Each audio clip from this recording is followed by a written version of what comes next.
Good afternoon, everyone. Thank you so much for joining us. And we want to especially welcome Shaun Ryan, and we also want to welcome Dr. Rutendo Matanda. She's a registrar in internal medicine at Charlotte Maxeke. And today, Shaun Ryan is going to just tell us how he overcame lifestyle diseases. Now, Shaun had hypertension, he had diabetes, he was obese, and he's going to share with us how he overcame these lifestyle diseases, which all of us are able to overcome if we follow certain health principles. But before we get into the discussion and before we hand over to Shaun Ryan, can we close our eyes for a word of prayer? Father God, once again, we are so grateful that we can come to you, that you are the great physician, Lord, that you have given us health principles to follow. And since you have made us, it is just right for you to give us the manual as you have done, Father, in the Bible. And I pray, Lord, that as we listen, that our hearts, our minds will open so that we can be obedient to what you have given us. Be with us, bless us, touch Shaun's lips and touch the hearer's ears. This is my prayer in your loving name. Amen. So, Shaun, over to you. Can you please tell us how you got lifestyle diseases and how you were able to overcome these lifestyle diseases? Okay. Let me just share my screen. I've got a little bit of a presentation and then I can talk through the presentation if that's fine. Okay, that's fine.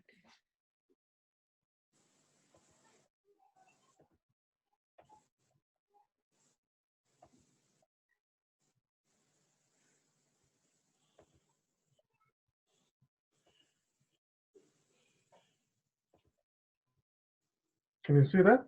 Yep. Yes. Okay, excellent. So this journey of mine was quite a while ago. I think it started around about 2008. And, in the beginning, I can still remember this. A normal breakfast, it was a large coffee, 3 cheese muffins, or a little bit of KFC, or some Coke, or even Mickey D's was thrown in there. Lunch was it was whatever was available. Supper, I was starting to have a lot of takeaways. I was not yet married, or I was just recently married, so you still had a lot of leftover money, so you could afford these types of things. And well, supper was, pizza, it was Coke.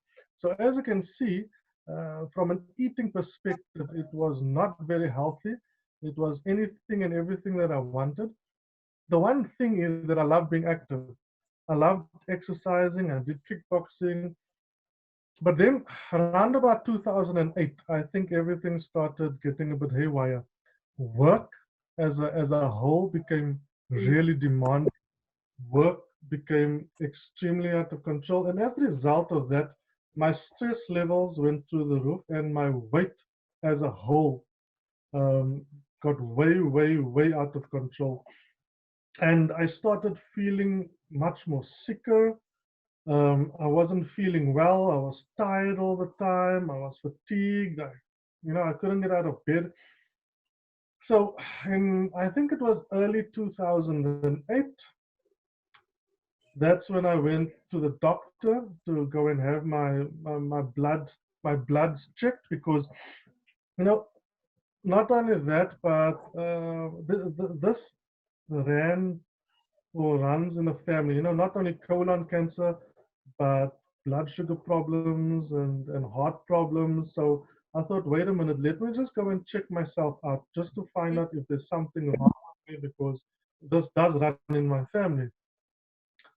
Lo and behold, I went to the doctor. They checked my blood. It was a bit high, and they said I need to come back again because they wanted me to fast a bit, and then they wanted to check my blood properly. They fasting glucose, and They wanted to check my blood pressure was a little bit high, but they said, look, that can be due to any number of things at that moment in time. I'll need to come back. I came back.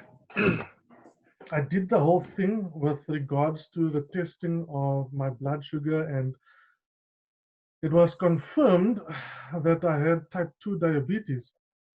But over and above this, they then also sent me home with a very unusual contraption, which I thought was at the time very unusual.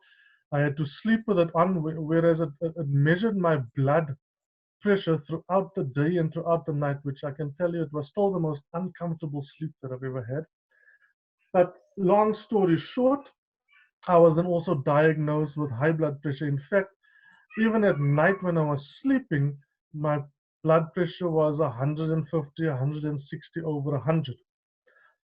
I also had extremely high cholesterol. I was suffering with heart arrhythmias and I was highly stressed. So at this time in 2008, I was not a very healthy person. I could feel that I was not very healthy. And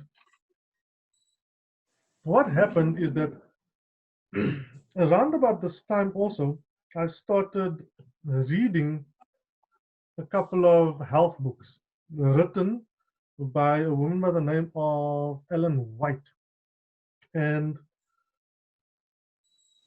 firstly, the books got me very much interested in rededicating my life to the Lord.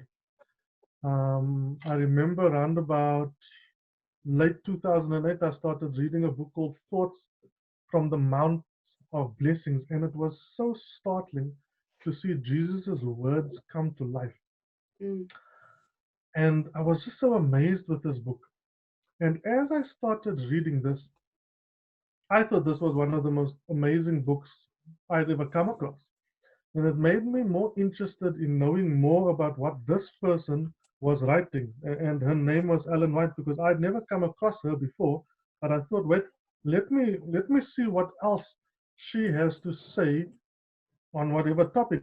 Lo and behold, I never knew this, but she also had a lot to say on the topics of health. In fact, she had a lot of counsels on stewardship, on health, and all these types of things. So I started reading some of the stuff that she had on health. And in fact, this led me to want to rededicate my life to the Lord. And it wanted me to give my life to the Lord completely. And this was around about early 2009. I made the choice to become baptized mainly because of what I was reading from this woman, Ellen White. But the most amazing thing is the stuff that she had written at that stage on health was more amazing, and I actually became a convert for healthy living Mm. before I gave my life to the Lord, or rededicated my life to the Lord. And I'll go through some of the things that I found out from her that I wanted to study a little bit more. But when I started reading these things, I started toying with the idea of following the original diet because I, I read a book called from her called Counsels on Diet and Food, and throughout the book, she was saying that you know um, man's original diet, as expressed in Genesis 1:29, was the diet that God intended for us. And the more and more I was reading the book, I was thinking to myself, but hang on, is there anything to this? Was there any credence to this? Or was it just a hoax? Or what was the issues here? Because, sometimes when you start reading these things, you start out as a skeptic, and you want to prove to yourself that what someone is saying is true, or what or the advice that they're putting forth is credible advice. So I started talking to my wife about this, and at the time, my wife was actually she was vegetarian already, and I started talking to her about saying that you know what, I've been reading this book. How about we do this as a journey together, and we follow this original diet? strictly plant-based diet. And she said, okay, don't I rather want to start vegetarian because strict plant-based, or in some circles, it's known as vegan, but not strictly vegan, just from a eating perspective. She said, don't I want to start a vegetarian, maybe, start off slow, because I've never even gone vegetarian. I was a heavy meat eater. I loved my pork chops. I loved my gammon steaks. Don't I want to start this thing off slow? And I said, you know what? I'm a person, when I do something, I do it wholeheartedly. I can't be doing things half and half. So if this is what we're going to do, then let's do it fully. I'm going to go cold turkey, for lack of a better idiom. So roundabout, and I still remember, roundabout May 2009, I actually discussed it with her. I said, look, I want to do my last rites, I called it. And she said, what do you mean? I said, no, I'm going to go to all my favorite restaurants for the last time. And I'm going to get my favorite steaks and my favorite cheddar melt steaks and my favorite um, cokes and all those types of things, because I'm going to now become a strict plant-based eater. And she said, okay, no, fine. And I think that I started very slowly with this because it was hesitant. Do I? Don't I? Whatever the case may be. And after about 3 weeks, I'd finished all this visiting of the restaurants, and then we started out on this journey together. Now, a little bit about myself. Before I started on this journey, I was, and I still am, quite an inquisitive person, in that I don't accept anything at face value, regardless of who is saying it, regardless of what platform it's being said on, and regardless of where it's coming from. I need to study it out for myself, and I want to always go and see, based on the opposite sources, whether or not whatever I'm listening to is the correct thing. And I think it also comes from, the Bible, study to show thyself approved. And one of the quotes that I came across in this Ellen White's writings, where she says, when a message is presented to God's people, they shouldn't just rise up in opposition to it, but they should first go to the Bible, compare it with the law and the testament, and if it doesn't bear this test, then it's not true. And I took that same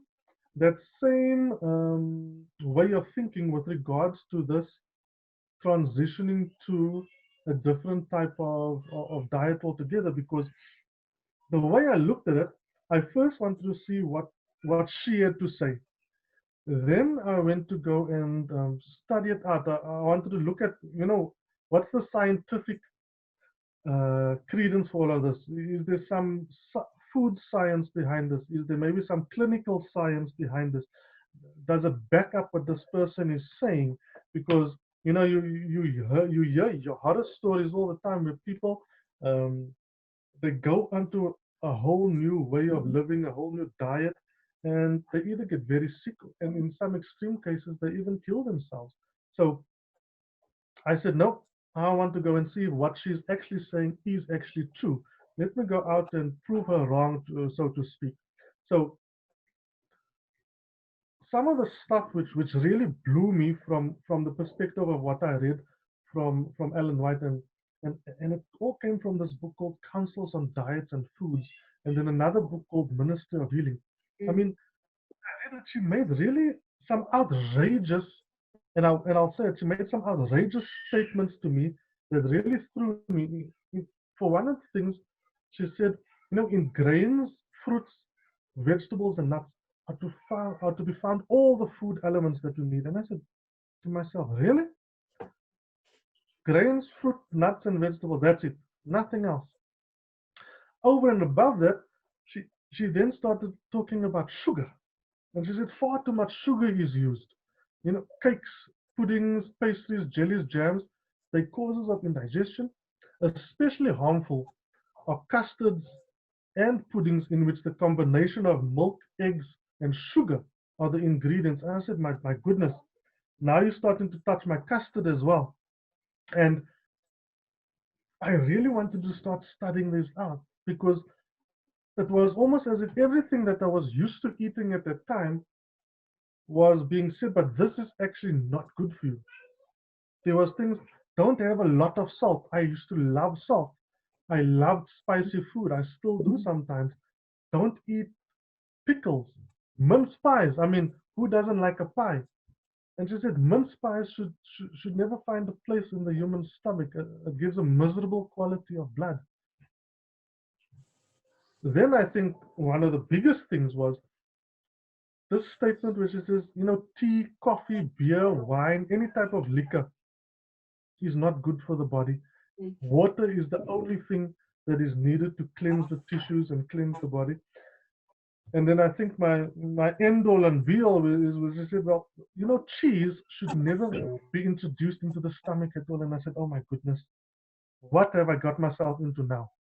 And this is when I really wanted to start studying to say, but is there any credence to the use of just plants, fruits?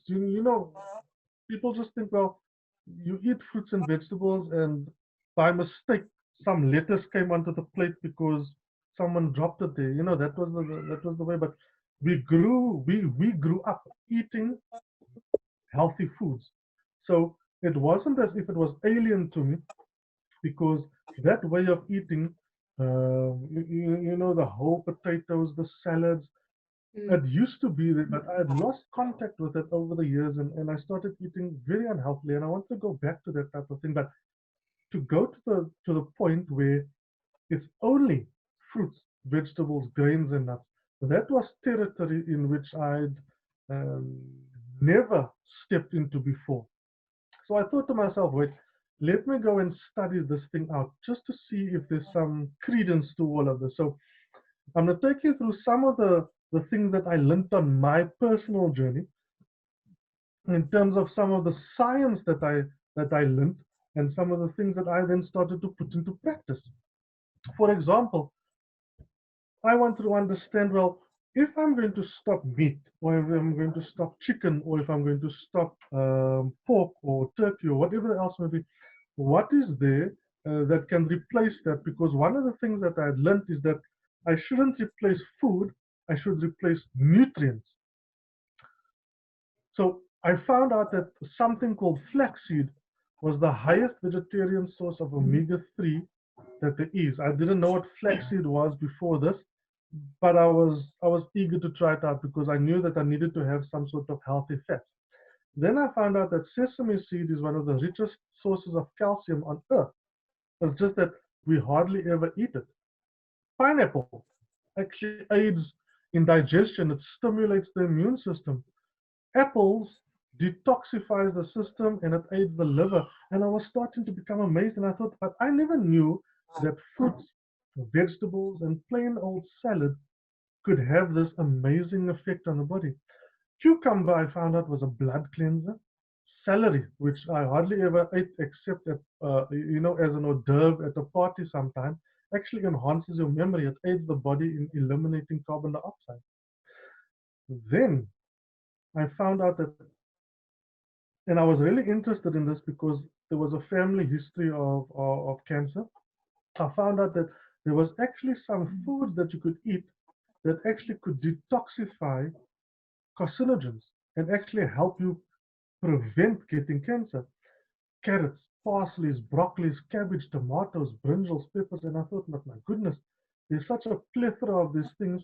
Why did I never find out this before? However, I went a little bit further because now I wanted to see, well, okay, I'm finding out that all these foods have all these wonderful um, qualities, but is there any actual hard science to back this up, or is it just something that some health nuts say to say that apple does this, cucumber does this, but did was there actual studies that were done? And that's when I started reading, some things such as the Harvard School of Public Health, American Journal of Clinical Nutrition. I started finding out some fascinating things. For example, I found out that fruit and vegetables, if I just add that into my diet, I lower my risk of heart disease by 20%.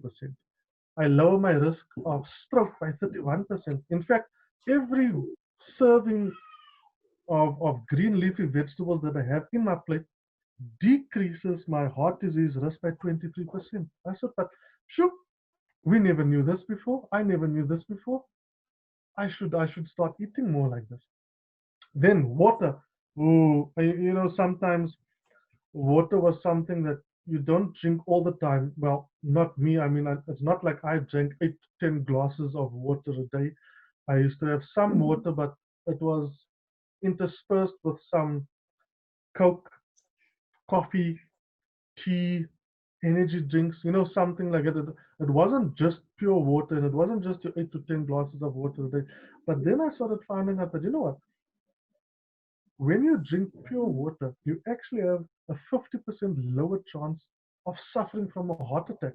Whereas if you substitute your water drinking with non-water beverages, and that can be tea, coffee, fizzy drinks, whatever, you actually increase your chance of a fatal heart attack. And that started getting me wondering out to say, but here is clinical studies that is being done to show that we should change our health habits in terms of what we eat and what we drink. Fried foods, which was my end all and be all. It's your go-to food. 40% of type 2 diabetes could actually be eliminated if we just replaced hydrogenated oils with unhydrogenated oils. This was speaking to me because this is exactly what I was struggling with at the time. I mean, I didn't even know what hydrogenated oil is. Now, because I've studied and I've read and I've made sure that I know, I can understand that. And I started learning about this thing called trans fatty acids and what it does and how it actually increases your type 2 diabetes risk, and it actually makes everything started to be worse. So I started reading up more and more. I found out that from a cancer perspective, which I never knew before, that there was actually a 1997 report from the American Institute for Cancer Research and the World Cancer Research Fund, where they said that 30 to 40% of all cancer cases are actually preventable with just three things: a proper diet, good and regular exercise, and keeping your weight at the proper thing, and also having a diet high in fruit. In fact, if your diet was high in fruit and vegetables and you did these other things, you could actually start off about 66 to 75% of stomach cancer. So more and more, as I was reading this, I started seeing, but hang on, there is something to this healthy eating. There is something to this replacing the junk foods with fruits and vegetables and whole grains. I think one of the biggest ones was a lifestyle study where they found that a group of Americans had an 82% lower risk of heart attacks just by doing 8 things: not smoking, having a body mass index of about under 25, walking every day 30 minutes, eating whole grains, not eating refined foods and muffins and chips as what I was doing, having omega 3s, which I really was finding out about, having folic rich acid foods. I didn't know what this folic acid was, but I found out later it was, it's found in green leafy vegetables. And actually, if you have more plant-based diet than meat-based diet, and little hydrogenated oils. And this started speaking to me, and slowly I started making better choices in how I substituted my food. So when I went on this, I mean, I went strict plant-based from the very beginning, but I started replacing nutrients for nutrients. So I did I did my studies in terms of what does meat actually give to the diet. Well, it gives iron, it, it gives all these other nutrients, but it doesn't give fiber. And I found out, well, if you replace it with certain combinations of legumes and brown rice, you're starting to get that same type of nutrient levels. Maybe not as much, but it's more usable. And the principles that I started implementing, well, firstly, I cut out all milk, sugar, and egg combinations because I found out that when you have a combination of milk, egg, and sugar in the diet, it actually forms something called oxidized cholesterol, which is the most dangerous type of cholesterol, which is actually the cholesterol that is directly responsible for issues that give you strokes and plaque buildup and blockages and things like that. I also stopped having fruit and vegetables at the same meal, just from a perspective of indigestion, because one of the other things that I was suffering heavy with at the time was heartburn and indigestion. And I found that when I had my fruits and my grains at one meal and my legumes and my vegetables at another meal, my heartburn and my indigestion stopped completely. I also was eating quite a bit. I mean, I didn't have my 3 meals a day. I would be having about 6 meals a day. You know, you breakfast, then you have a little snack, then you had lunch, a little snack, supper, a little snack. That I cut down to about 2 or 3 meals a day, and I'm still at about 2 meals a day with a very light supper, if at all. Another thing that I found that was actually contributing to my indigestion was I was whenever I ate something, I always had to wash it down, you know, because it was getting stuck in the throat. And I found out that when you drink with your meals, it's actually diluting the hydrochloric acid, which is now causing me to have additional issues with my indigestion along with everything else. Another principle I started to implement was exercise, but not just exercise, intelligent exercise.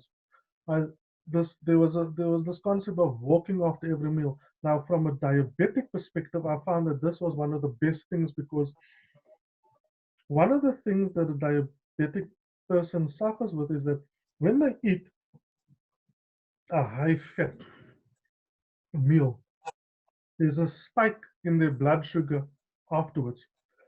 But there were some studies done that for a diabetic person, if they have to have a meal, after that meal, they go for a 15 to 20-minute walk. Not a overly hectic walk where they cannot where they're out of breath, but they are walking briskly at a pace where they can still hold a conversation.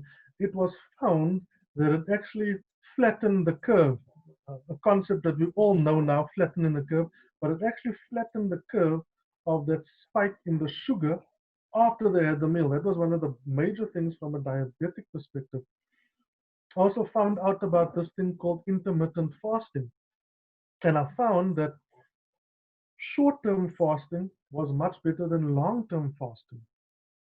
And by short term fasting, I mean a day or two, whereas long term fasting is something longer than 48 hours, longer than 72 hours.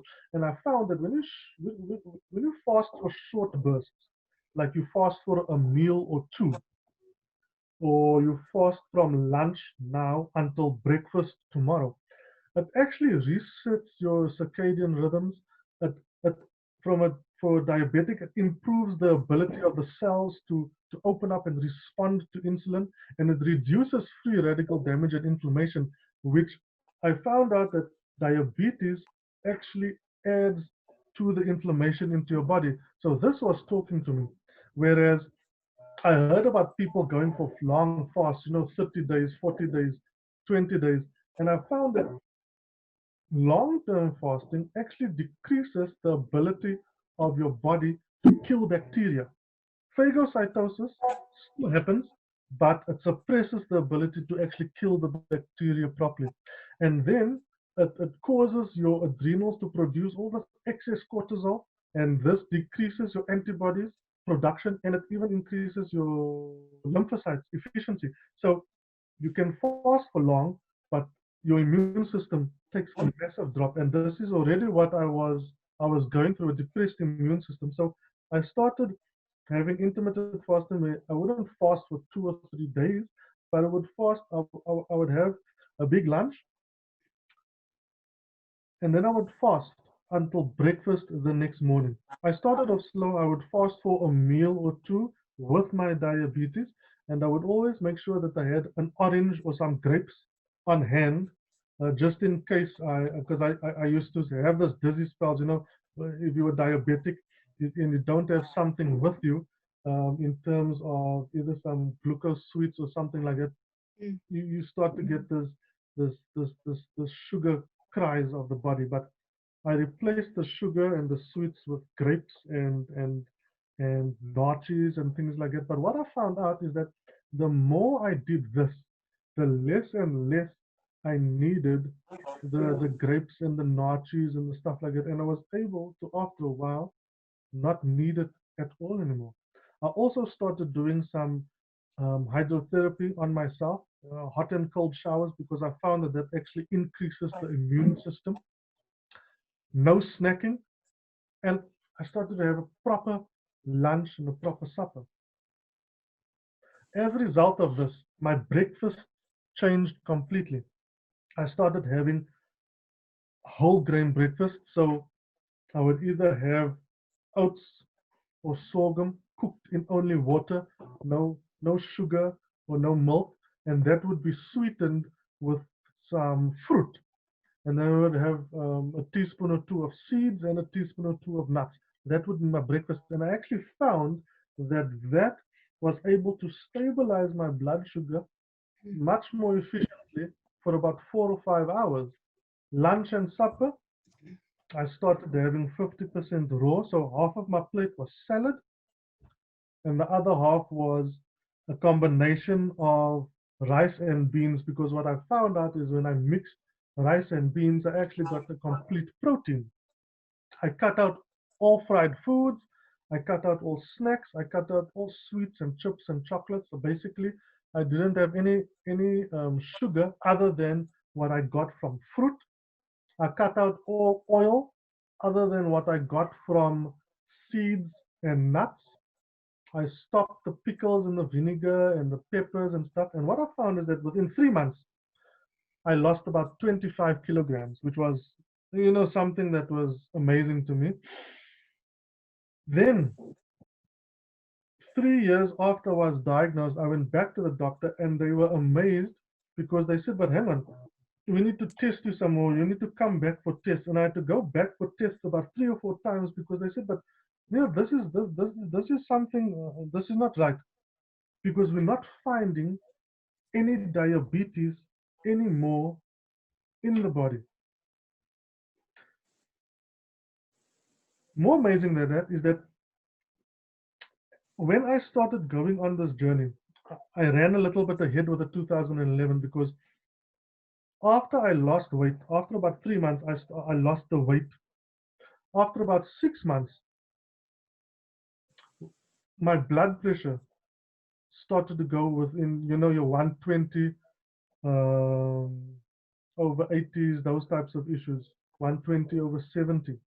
In fact, it never went higher than that after that.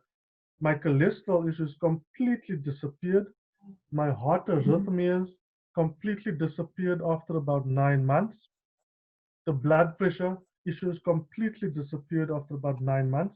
And then 3 years later, the diabetes completely disappeared.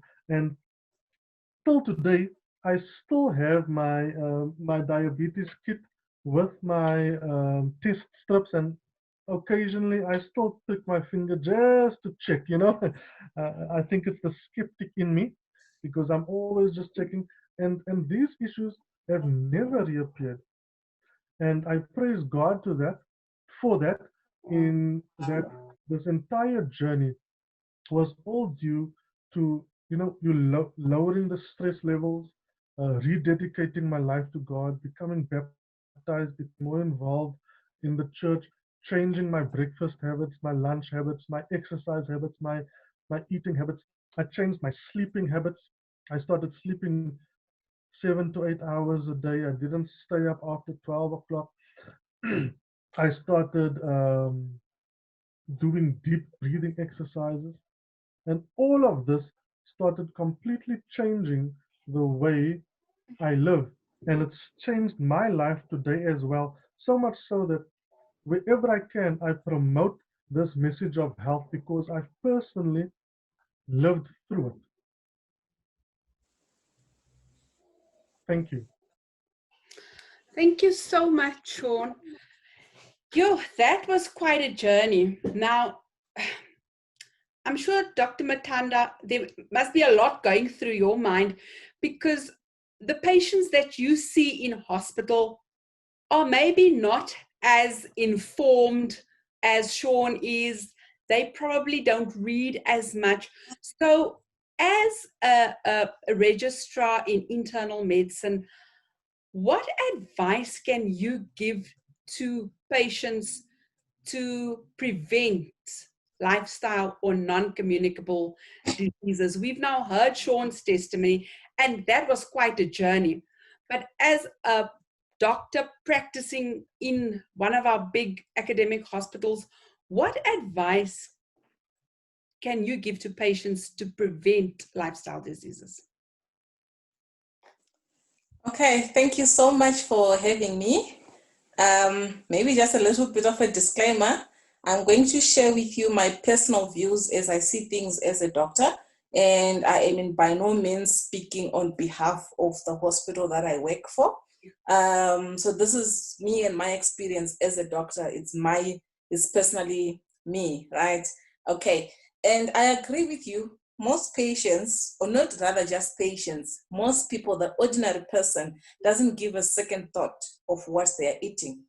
And they don't even give a second thought what will happen after eating. Most of us just ask this question: does it taste nice? That's the only question we ask. If it tastes nice, I'll eat it.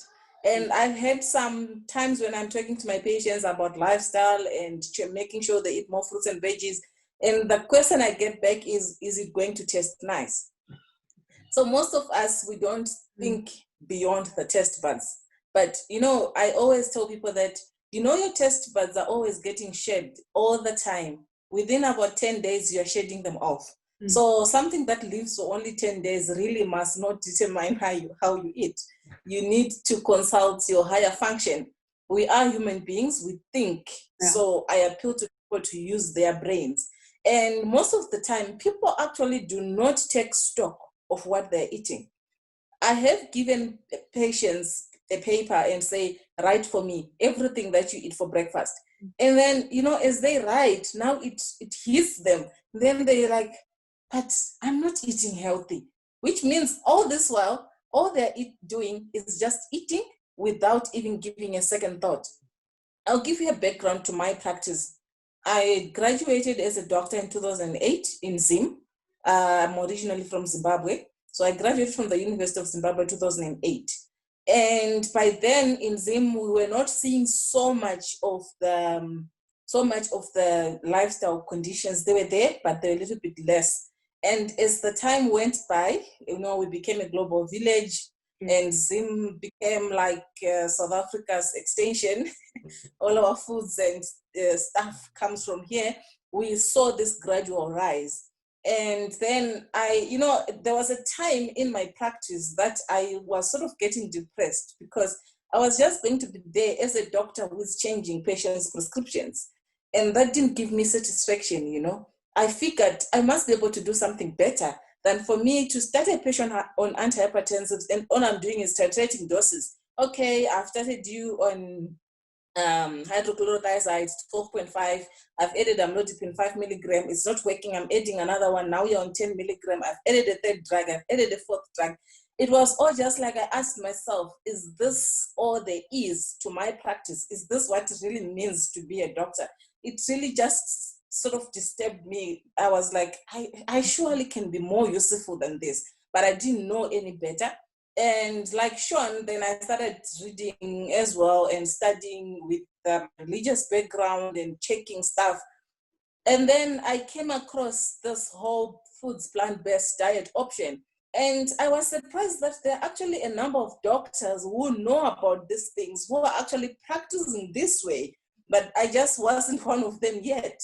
And then, so back there in Zim, I registered my surgery to practice. And this is when I started seeing things that I couldn't believe. I was seeing patients, I would give them their drugs, and I would take time to speak to them about the option of changing to a plant-based diet. Most of the patients that I'll be seeing were like on 3 or 4 drugs for hypertension, another two drugs plus insulin for diabetes, and some of them already showing signs of complications. I would see patients with uncontrolled autoimmune diseases like rheumatoid arthritis, very much uncontrolled. I would see some patients who actually didn't have a diagnosis. You know, those patients that you actually see for a long time, you do tests, you just can't, you just can't put your finger to what exactly is the diagnosis with these patients. I saw all of those patients. And I would give them that sheet, where they would enter everything that they're eating for breakfast. And it was pretty much like Shaun's list. Some of them, it will be like, in the morning, I actually do not have time for breakfast. The first time I'll eat actually is when I'm at work. People go to work and at 10 o'clock, they get that tea break. That's when they actually eat. And what do? They just get out of work. There are those people who sell food outside the workplaces. They'll just go there, grab a sandwich made from white bread, cheese, some lettuce that just somehow bumped into the bread, and a piece of cold meat, and then their tea, and that's it, And lunch is always something with meat, whatever it is, whether it was chips or whether it was rice or whether it was pap with meat. And then on their way home, they'll grab something else and eat. And then when they get home, they'll eat something while they're waiting for supper. And then when they eat their supper, they're eating something again with meat. And I saw my patients getting better. And it was quite interesting because even some of the patients, you really couldn't, it's that patient that we just help, because this patient is like at the end of it. They've lost all hope. They've been told they're for palliative care. And when they come to you, they've heard that there's this doctor who can help you change your lifestyle. You'll be like, okay, I'm changing this patient's lifestyle, but I don't really see the light at the end of the channel. But all the same, I'll do it. And those are the patients who've done the best. Wow. They're the patients who've actually done the best. Then fast forward 2017, I came to South Africa. And I tell you, when I came, my first experience at the hospital, when I came to South Africa, I saw the lifestyle conditions on steroids. The statistics I was seeing and the people I was meeting, I had to hold my breath as I saw the degree of obesity that I came across, as I saw the degree of the hypertensives we're getting, how difficult it was to control them. You see the diabetics, you see all the other lifestyle conditions. You go, it was just a bit overwhelming for me. And I started checking exactly what do South Africans eat, because now I'm coming from that background where I have some knowledge about what you eat, exercise, how it can actually affect your health. So now I was still more interested, and I was just chatting to them, ordinarily we speak. So what do you eat and all that, with some bit of language barrier initially, which is sort of getting a little bit better. So I realized that there are a few favorites here, and I remember the one thing that really hit that really hit me was the banicho, where they take the quarter. That's the one that really hit me. I was like, you guys are putting together every dangerous thing in one meal and eating it as it is. Because they take the white bread, no fiber whatsoever to speak about. And if you check the South African Heart Association website, they tell you that bread is one of the products that make South Africans eat as much salt as they are. It's actually a very high source of salt.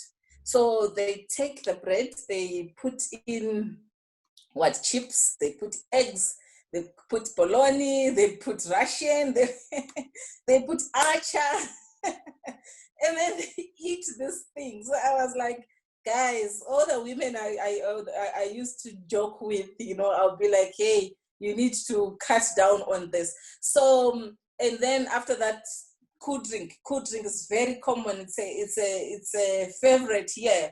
they have their cool drink and that's it. And when I ask people, do you eat vegetables? The only vegetable that people eat is something that has been dipped in mayonnaise. That's the source of vegetable. So they will tell you, I eat salads, and I ask them, what is in your salad? Then they'll tell you, I just put my cabbage and beetroot and some mayonnaise, and they eat. So now you put everything together, you really realize that the diet leaves a lot to be desired. And then let's go to the other lifestyle things that Shaun spoke about. Exercise. Most people do not exercise. They tell themselves that because they walk a lot at work, it's enough.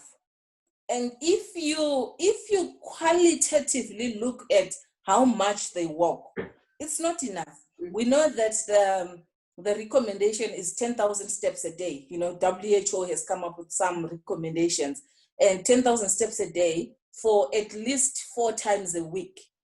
That's the ones that's required. And most people just walk out into the taxi, drop from the taxi, walk to the office, sit throughout, get into the lift, get out into the taxi and walk back. That is if they even use the taxi. If they're driving, it's even a different story. So I encourage my patients, you have smartphones, put your app there, let it measure your steps for you.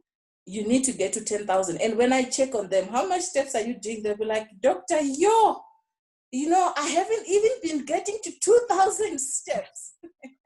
So I just encourage my patients to say, take an audit. You might think, it's easy to underestimate the danger that you are in. It's easy to underestimate your weight. It's easy to overestimate how much activity you have. So I encourage them to take an audit, check, sit down with a pen and paper, write down what you're eating and have a second look at it. See how much you're exercising. See how much water you're drinking. I really like how you went into detail about describing, and explaining how water is so important for us to drink. People generally do not drink water. They take cool drink and they take, what do they call them? The no sugar drinks. And they take the coffees and the teas and all, but water, generally people do not take water. And if you don't take an audit, you really won't, you won't see the danger that you are in. You won't really see what's actually on the ground. So having been working with patients, especially with non-communicable diseases, all this while, both in Zim and now in South Africa, I've really seen that NCDs are a heavy burden. They're a headache for everyone. They're a headache for the doctor. They're a headache for the patient. They're a headache for the doctor because sometimes it comes to a point where they're quite difficult to control. The blood pressure just won't get down. Someone is on 8 agents and the blood pressure is just not coming down. Or someone is on maximum doses of insulin and the other oral agents and the sugar is just not getting controlled.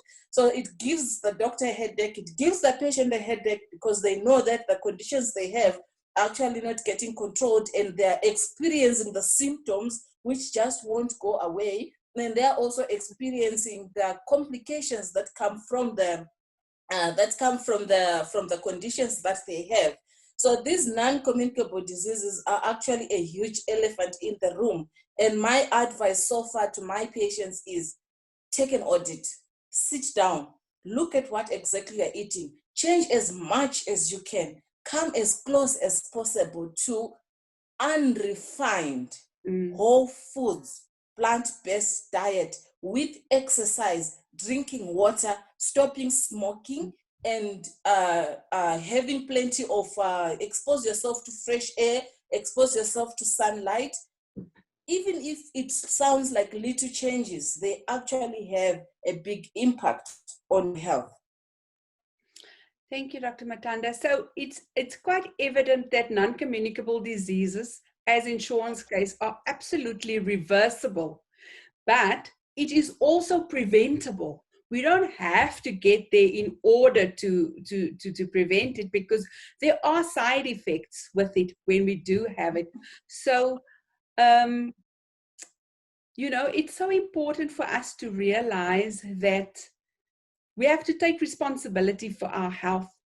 And prevention and treatment isn't found in a tablet, because I'm sure you will agree that every drug has side effects. It cannot be good for us Yes. to take medication all the time. And that is why so many, you mentioned obesity, hypertension, diabetes, and no wonder so many people are experiencing renal failure, and there are dialysis units opening up all over.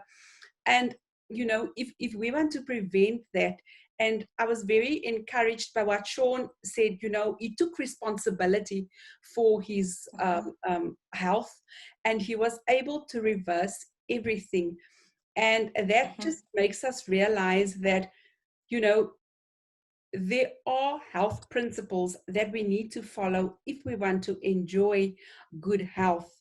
And I would like to thank both of you for sharing. And Dr. Matanda, it's very good of you to share that, because I spoke to someone, and this person just said that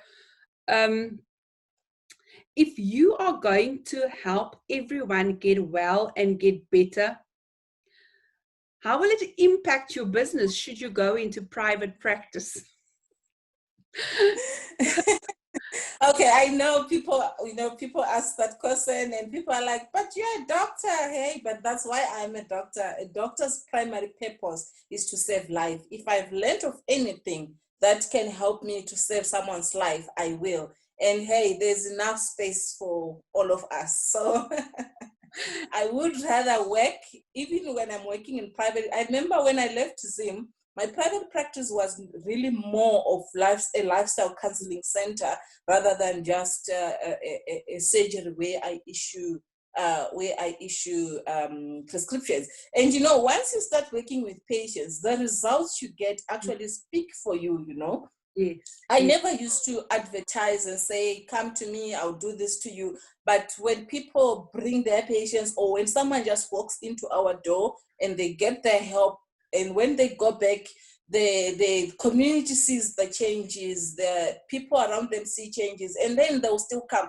I even saw patients coming to my practice with no condition whatsoever, but just wanting that advice. They will gladly pay their consultation fee to come and just get advice. Now, I don't think that just happens at an ordinary surgery, just like, doctor, I feel like giving you some money, talk to me, and, and the results were so amazing. I can give you one particular example. We had a 78, she was 78, we had a 78-year-old female patient who had a stroke, and it had affected her whole side. She couldn't walk, she couldn't, the twerking was still there, but it was difficult, and she was in Pampers and all that. And the family was about to give up. And when they came to us, we're just like, okay, we are not promising fireworks. We're just going to do as much as we can. We changed everything to the plant-based diet. We did exercises. We did all the physio that's, for a person and all that. And it got us about, within about 2 weeks, even the relatives could see changes and they were excited. And then they continued, and now the patient actually can walk by themselves, just the upper arm is the one that's still, that's like was still lagging. But so when people see such results, they'll be willing to part with their monies to come and see you. So to me, it is a good way of doing business because it's a win-win situation. You still get patients to deal with, and the patients still get happy to see even the slightest change. Some patients, we have managed to win them off all medications. Some patients we haven't. Some patients we've told them that, because I understand there are some medications that are actually lifetime. Like, for example, if someone comes to me and they're on ARVs, I'm not going to tell them that eating cauliflower is going to make them stop taking their ARVs.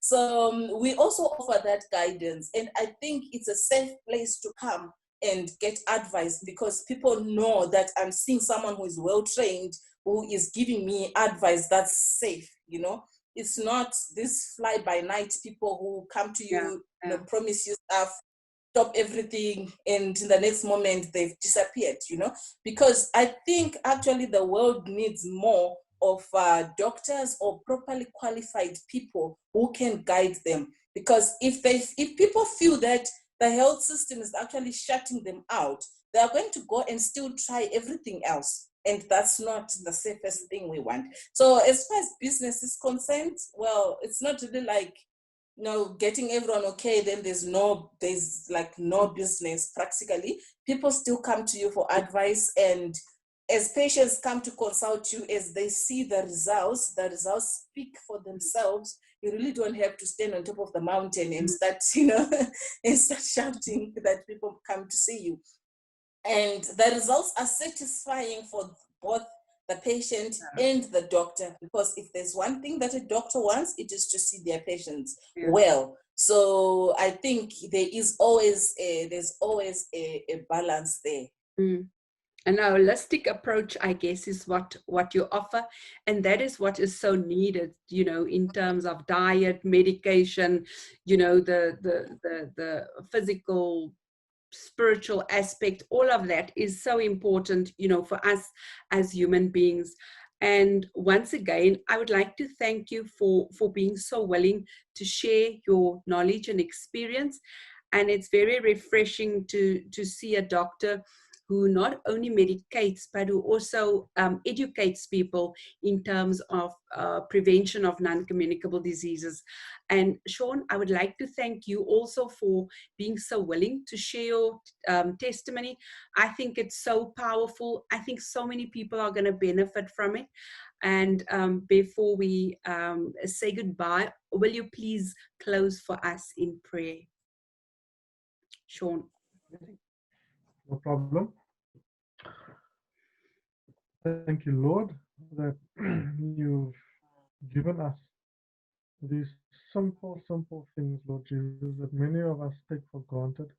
We pray for the strength to continue in these simple things, such as just exercising properly, sleeping properly, giving you praise properly, drinking properly, Lord Jesus, getting proper air and exercise. Lord, it doesn't cost much to do these things, but we neglect it. Help us not to be so negligent with these things, Lord Jesus, so that we can see wondrous, miraculous things happening in our lives, and that we can't attribute to ourselves, but just to your power working in our lives. We pray this in your name. Amen. Amen. Amen. Thank you once again so much for being willing to share. Thank you for coming on, and I'm sure that a lot of people will be blessed.